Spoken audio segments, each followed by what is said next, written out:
دھول بنا کے اڑا دیں گے، ان کی کوئی قدر و قیمت نہیں ہوگی۔ اس لیے قیامت کے دن ہوگا، اللہ رب العزت فرمائیں گے یا ابن آدم، آدم کے بیٹے، لو ان لك الدنيا ومثلها معها اكنت مفتديا بها، اگر آج میں تمہیں دنیا ساری دے دوں اور جتنی دنیا کی اتنی اور دنیا دے دوں، اكنت مفتديا بها، جہنم کی آگ سے بچنے کے لیے تم یہ فدیے میں دے دو گے؟ اس وقت بندہ کہے گا نعم یا رب، اے میرے رب میں دے دوں گا۔ اللہ فرمائیں گے لقد اردت منك اهون من هذا فابيت، میں نے دنیا میں تمہیں یہ کہا تھا کہ شرک نہ کرنا، میں یکتا ہوں، میں لسانی ہوں اور میں تنہا ہوں، نہ میری ذات میں کسی کو شریک بنانا، نہ صفات میں شریک بنانا، نہ میرے اعمال و افعال میں کسی کو شریک کرنا۔ فابیت، تو نے دنیا میں اس بات کا انکار کیا، آج میں جنت دینے کا انکار کرتا ہوں، تیرے لیے تحت جہنمی تیار کی ہوئی۔ اللہ ہم سب کو محفوظ فرمائے۔ دوسری شرک کی قسم، انسان اپنی پکار، انسان اپنی دعا کا رخ اللہ کی طرف نہ کرے، بلکہ جب بھی مصیبت آئے، جب بھی آسودگی آئے تو پھر کس کو پکارتا ہے؟ ان لوگوں کو جو اللہ کی مخلوق ہیں، ان نیک بندوں کو جو اللہ کی مخلوق ہیں۔ اللہ رب العزت جس طرح آسودگی میں بات سنتے ہیں، غم کی حالت میں بھی سننے والا کون ہے؟ قرآن مجید میں اللہ فرماتے ہیں فَإِذَا رَكِبُوا فِي الْفُلْكِ دَعَوُا اللَّهَ مُخْلِصِينَ لَهُ الدِّينَ فَلَمَّا نَجَّاهُمْ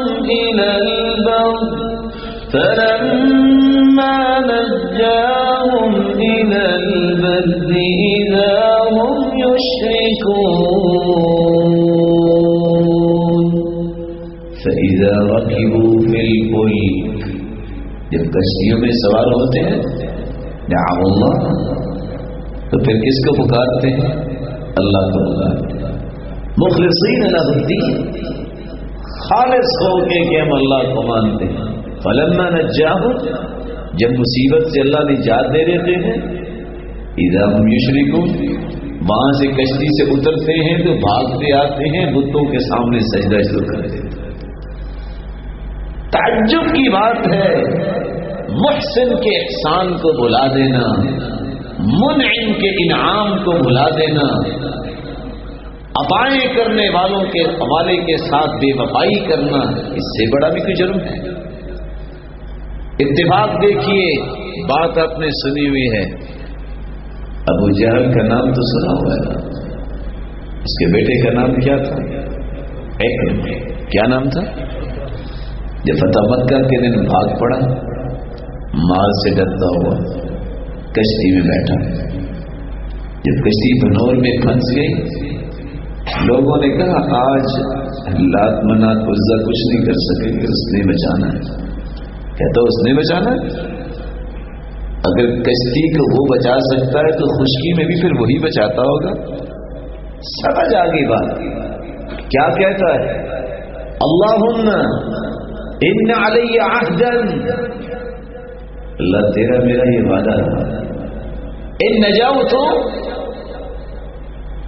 اگر میں آج صحیح سلامت بچ گیا، ان اضع یدی فی ید محمد صلی اللہ علیہ وسلم، تو میں اپنا ہاتھ سرتاج رسول کے ہاتھ پہ رکھ کے مسلمان ہو جاؤں گا۔ کس کو سمجھ آئی؟ ابو جہل کے بیٹے کو سمجھ آئی، اس نے اس توحید کو اور ایمان کو قبول کر لیا۔ لیکن آج کا مسلمان کشتی میں بھی بیٹھتا ہے تو کس کو پکارتا ہے؟ پتہ کس کو پکارتا ہے؟ وہ تھے کافر، مشرک، لیکن کشتی میں بیٹھتے تو کس کو پکارتے؟ اور یہاں کشتی میں بھی بیٹھتا ہے انسان اور اسلام کا نعرہ بھی لگاتا ہے، تو کیا کہتا ہے؟ فلاں جو ہے وہ میری کشتی کو پار لگا دے گا، فلاں جو ہے وہی اس کو کنارے پہ لگائے گا۔ تعجب دیکھیے، جن کافروں کے بارے میں قرآن نازل ہوا ہے وہ بھی کشتی میں بیٹھتے تو کس کو پکارتے؟ اللہ کو پکارتے۔ جب کامیابی سے اتراتے پھر شرک کرتے۔ یہاں عام حالات میں شرک تو ہے ہی ہے، کشتی میں بیٹھتا ہے تو پھر بھی اللہ کبھی کسی اور کا نام ہی لیتا ہے۔ کاش اس شخص نے قرآن پڑھا ہو۔ وَذَنُّونِ ذَهَبَ مُغَاضِبًا فَظَنَّ أَن لَّن نَّقْدِرَ عَلَيْهِ فَنَادَىٰ فِي الظُّلُمَاتِ أَن لَّا إِلَٰهَ إِلَّا أَنتَ سُبْحَانَكَ إِنِّي كُنتُ مِنَ الظَّالِمِينَ فَاسْتَجَبْنَا لَهُ وَنَجَّيْنَاهُ مِنَ الْغَمِّ وَكَذَلِكَ نُنجِي الْمُؤْمِنِينَ۔ انبیاء تو پوری کائنات سے اعلیٰ ہوتے ہیں، چنیدہ ہستیاں ہوتی ہیں۔ اگر انبیاء میں سے یونس علیہ السلام نبی مچھلی کے پیٹ میں بھی ہیں تو انہوں نے بھی کس کو پکارا؟ اللہ کو پکارا۔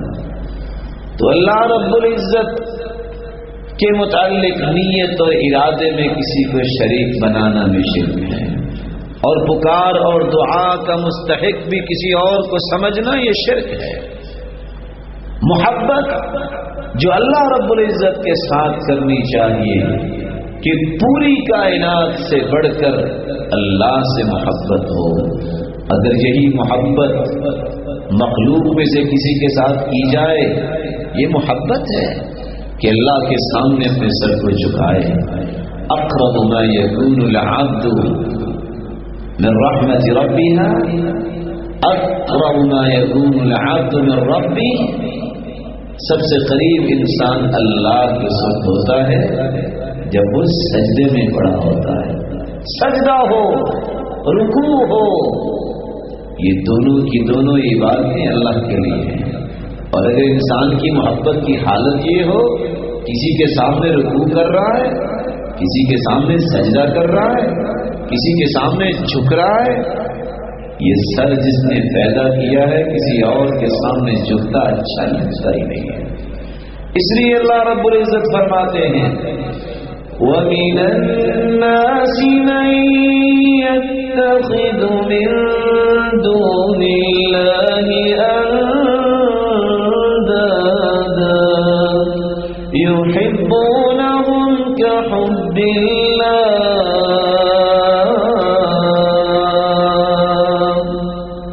لوگوں میں سے ایسے لوگ بھی ہیں اللہ کے علاوہ جن کو شریک بنا رکھا ہے انہوں نے، یحبونہم کحب اللہ، جس طرح اللہ کے ساتھ محبت کرنی چاہیے وہ ان کے ساتھ ویسی ہی محبت کرتے ہیں۔ یہ محبت کا حق اللہ کا ہے، یہ کسی اور کو دے دینا یہ شرک ہے۔ چوتھی قسم اطاعت کا شرک۔ اطاعت و فرما برداری صرف اللہ تعالیٰ کی ہے۔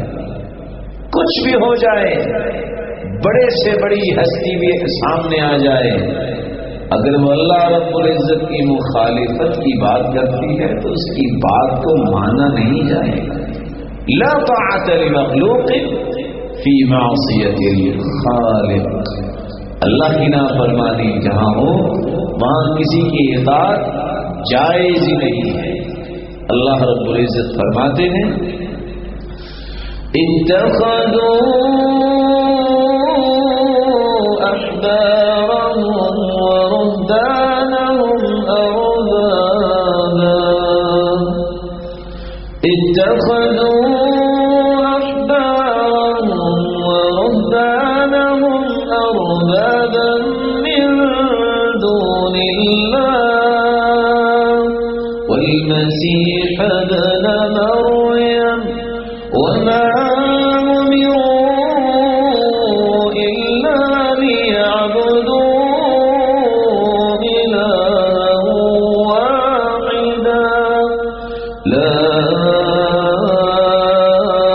إله إلا هو سبحانه عما يشركون.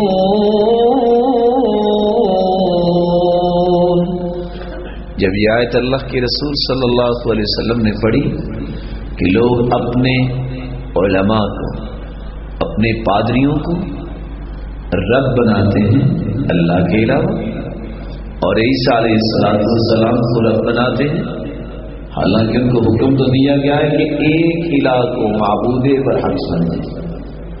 عدی بن حاتم پوچھتے ہیں اللہ کے رسول ہم تو نہیں اپنے علماء کو اور اپنے پادریوں کو رب بناتے، یہ کیسے ہو گیا؟ فرمایا ایک بات تو بتاؤ، اللہ نے جس چیز کو حرام کہا آپ کا لوٹ پادری کہہ دے اور آپ کا بڑا کہہ دے یہ حلال ہے، تم کیا کہتے ہو؟ کہا ہم تو حلال ہی کہتے ہیں کیونکہ ہمارے بڑے نے کہہ دیا. کہا اگر اللہ سبحانہ و تعالیٰ فرما دے کہ یہ حلال ہے اور آپ کا بڑا کہہ دے کہ یہ حرام ہے، کیا کہتے ہو تم؟ کہا ہم تو حرام ہی کہتے ہیں. فرمایا دل کا عبادت ہو، یہی تو عبادت ہے، یہی تو شرک ہے. اللہ کے حکم کے مقابلے میں کوئی حکم لے آنا تو شرک ہے.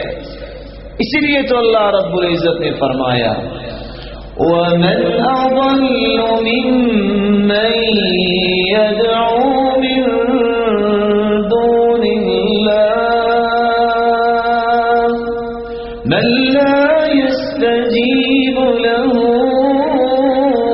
إِلَى يَوْمِ الْقِيَامَةِ وَهُمْ عَنْ دُعَائِهِمْ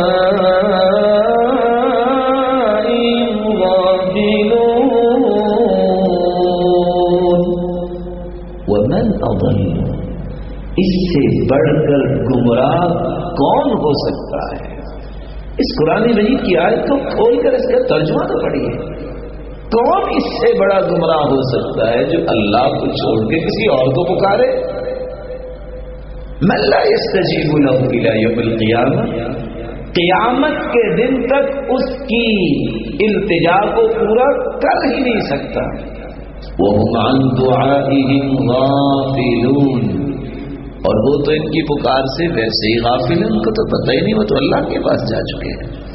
آپ کا کیا خیال ہے جب کوئی نیک انسان ہو یا برا انسان جب وہ دنیا سے چلا جاتا ہے، روح نکل جاتی ہے، روح اور جسم کا ناتا اور رشتہ ٹوٹ جاتا ہے،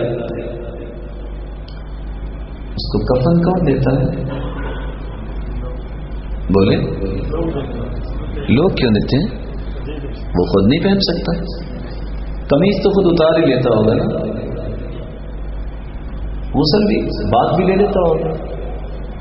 بولے غسل کون دیتا ہے؟ تو چلو غسل کے بعد اٹھ کے چارپائی پہ لیٹ جاتا ہوگا، ہو سکتا ہے. کندھوں پہ اٹھا کے کون لے کے جاتا ہے قبرستان میں؟ ذرا سوچیے، اس سارے کام کون کرتے ہیں؟ وہ محتاج ہے کہ اس کو غسل کوئی دے، وہ محتاج ہے اس کو کفن پہنایا جائے، وہ محتاج ہے اس کو کندھوں پہ اٹھا کے اس کا جنازگاہ کی طرف لے جایا جائے، اس کا جنازہ پڑھا جائے. وہ ہماری دعاؤں کا محتاج بن جاتا ہے.